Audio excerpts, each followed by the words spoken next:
I've criticized the Phoenix Suns a decent amount on this channel this year, but I have to say I admire their creativity and aggression. I really do. This is a very fascinating move that they made today, and I think, or yesterday as y'all watched this video, and I think a move that could very much open up a different avenue to making more moves and more acquisitions for their roster. It's absolutely creative, and I think it gives them a lot more flexibility, if nothing else, in terms of pursuing Jimmy Butler, but also pursuing other things that may apply to the Phoenix Suns. So before we hop into the video, if you haven't already, make sure you hit that subscribe button. Help me push towards the 2,000 subscriber mark on the channel. I upload every single day. Would really appreciate it if y'all do subscribe.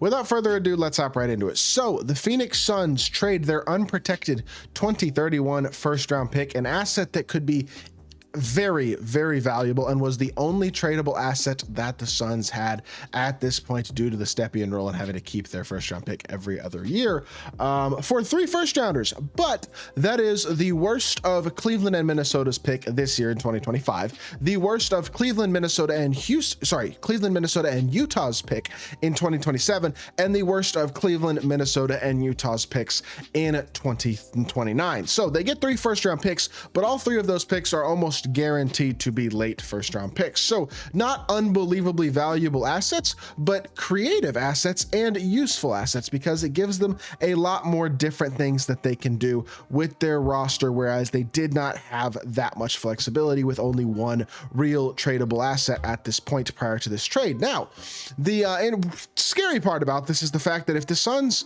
can't turn things around with their franchise, there's a very good chance that 2031 pick could easily be a high lottery draft pick, and that could be a very, very painful asset to lose. But for a team that seems to be very committed to trying to build a winner still in Phoenix as of right now, this gives them the assets to be more creative in trying to do that. And I will say, let me pull this picture up real quickly. I talked about it earlier in my video on Jimmy Butler, but Jimmy's shoes against the Suns last night, as we all watched this, were Phoenix Suns themed. It is not subtle that he has his preferred destination, and that is the Phoenix Suns. Now, in order to make a Suns Heat trade work, it would have to include Bradley Beal.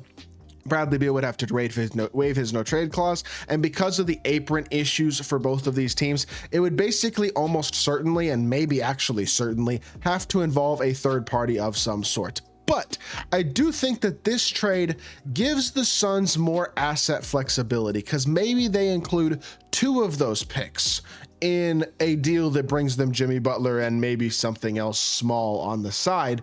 But it would give them 1 more tradable asset to try to make 1 more move at the deadline, whether that is bringing in a young talent or bringing in a potential veteran piece to help out this team. It all depends on where the Suns consider themselves. And it does also give them the potential of, if they were to wind up not making moves, for example, for Jimmy Butler, or whoever else it may be, it gives them a little bit more in terms of future assets to work with as well, if that is the path that they decided to take. So I find this fascinating, no doubt about it. That is what I will say.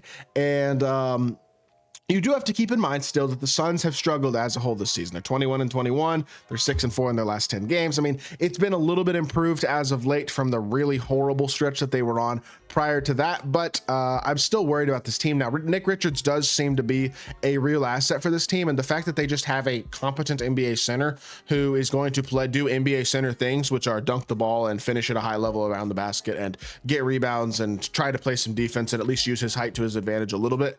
That is a big step in the right direction, where they were basically reliant on Jusuf Nurkic and Mason Plumlee, and I've talked ad nauseum about how tough that was for Suns fans. So the addition of Nick Richards has certainly helped this team, but I don't really know if as of right now they're in a real position to contend. Does adding Jimmy Butler to the mix change that? I think that is a question that does not have a defined answer right as of now, because I will say, on paper, a team of Tyus Jones, Devin Booker, Jimmy Butler, Kevin Durant, Nick Richards, with guys like Royce O'Neal, Grayson Allen, Ryan Dunn, maybe Osei Ighodaro or Plumlee, guys like that off the bench. That's an interesting lineup and a relatively good 9-man rotation or so.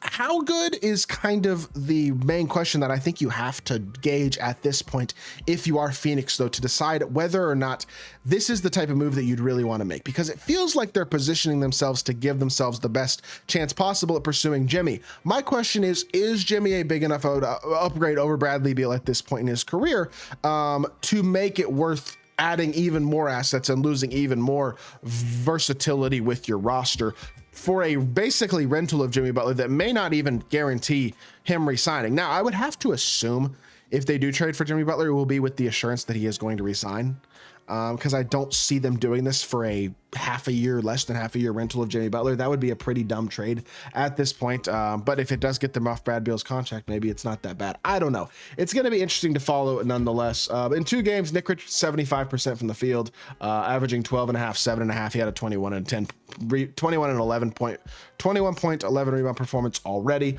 Devin Booker's been better as of late. He struggled for the most part this year, but he's still 51% from inside the arc, 35 almost per from 3. Not quite as good as you would expect from D-Book, but still averaging 25 and a half a game. He's really become a high level playmaker. Lois's turnover ratio is pretty solid. Kevin Durant is 27 a game on typical elite level KD efficiency. The fact that he has not fallen off at all as a 36-year-old at this point in his career is pretty darn impressive. I mean, he's legitimately the third, probably in most people's minds, the third greatest player of our generation after LeBron and Steph, but he's got an argument you could make for second. Would I? Probably not. Either way, being the third best player of a generation and a top 15 player of all time is a remarkable thing, and Kevin Durant has absolutely been that. And look, I think with a team that has those two guys and Jimmy Butler, you can't count them out. And I think it is a more interesting fit if Jimmy's willing to take a third tertiary role, willing to be less of a scorer, willing to not be the alpha in a lot of ways on the offensive end of the court anyway. Now, in terms of locker room leadership, stuff like that, maybe he is to a certain extent. I'm not sure he's that interested in that, though. For as intense as he has been throughout his career and for as competitive as he is, I'm not really sure he's all that interested in actually trying to be a leader. He hasn't really demonstrated much of that, I feel like, throughout his career. In fact, he's demonstrated the opposite at times. And so I don't know what the fit would look like there with another probably intriguing personality in Kevin Durant. I don't have another word to use other than that, but I do like the theoretical fit of this team with, I mean, even guys like Monte Morris is the backup point guard, not super great, but not horrible. He's at least not going to turn the ball over, and he's a good playmaker. Like, this is a team that could be 9 or 10 deep with potential legitimate aspirations. Now, would those aspirations come to fruition? I don't know. But as of right now, even with the addition of Nick Richards, I don't think they're really in the realm of serious contention. So this move gives them the flexibility to pursue a Jimmy Butler trade more freely, as well as potentially other moves, and gives them just more flexibility for the future. And while they are giving up what could wind up being an exceedingly valuable draft asset, I do think that there is a chance that this winds up actually being a really good move. And if nothing else, I appreciate the creativity with which the Suns are pursuing different opportunities to improve the roster with limited assets. I will give them that, and I am fascinated, if nothing else, to see how it ends up and how the rest of the season turns out for this Phoenix Suns team. So I hope y'all did enjoy. If you did, make sure you hit that like button, leave a comment, and subscribe. Be back with more NBA content very, very soon, and I appreciate y'all. Peace.